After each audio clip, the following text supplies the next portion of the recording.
ಸರ್ಕಾರ ಇದ್ದಂಗ ಹೋಗ್ತಮ್ಮ ನನ್ನ ಮಾತು ಕೇಳಿ ಸುಮ್ಮ ಬದುಕೋ ಹೋಗ ಮುಚ್ಚ ಬಾಯಿ ಬದ್ಮಾಸ್ ನನಗೆ ಬರ್ತಾನೆ ಇವ ಹಣದ ಅಹಂಕಾರದಿಂದ ಬಡವರ ಬಿಸಿ ಉಸಿರು ಬೆವರು ಹರಿಸಿ ಗಳಿಸಿಟ್ಟ ಆಸ್ತಿಯನ್ನು ದಬಾಯಿಸಿ ತಮ್ಮ ಸ್ವಾರ್ಥ ಸಾಧಿಸಿಕೊಳ್ಳಲು ಹೊಂಚು ಹಾಕುವ ನಿಮ್ಮಂತ ಲಪಂಗರ ಸರ್ಕಾರಕ್ಕೆ ಸಾಧ್ಯ ಹೊಡೆಯುವ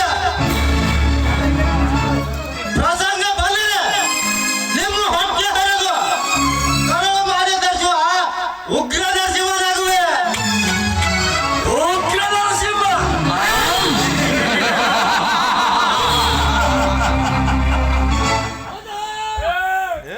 ಹೇ ಪದಾಧಿಕಾರಿ ಶ್ರೀಕಾಂತ, ಬೆಂಕಿ ಎದುರು ನಿಂತ ಹುಲ್ಲು ಕಟ್ಟಿ ಅಂತಾರಿತು ನಿನ್ನ ಸ್ಥಿತಿ. ತಲೆ ಕಟ್ಟಿ ಇದೆ ಅಂತ ಮತ್ತೆ ಗಲ್ಲಿಗೆ ಹಾಯುವ ಪ್ರಯತ್ನ ಮಾಡಬೇಡ, ಸುಮ್ಮನೆ ಹೊರಟು ಹೋಗೋ.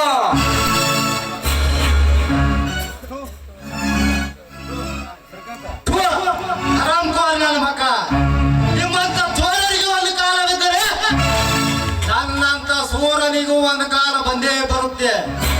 ಒಂದು ಮಾತು ನೆನಪಿನಲ್ಲಿ ಇಟ್ಕೊಳ್ಳಿ,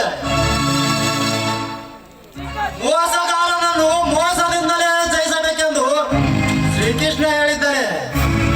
ಏನು ಅರಿಯದ ಮಣ್ಣು ಜನತೆ ಕಣ್ಣಿಗೆ ಒಳ್ಳೆ ರುಚಿ ಶ್ರೀಮಂತರೆಂದು ಮೆರೆಯಬಹುದು, ಆದರೆ ಈ ಶ್ರೀಕಾಂತನ ಕೈಯಲ್ಲಿ ತಪ್ಪಿಸಿಕೊಳ್ಳಲು ಸಾಧ್ಯವಿಲ್ಲ.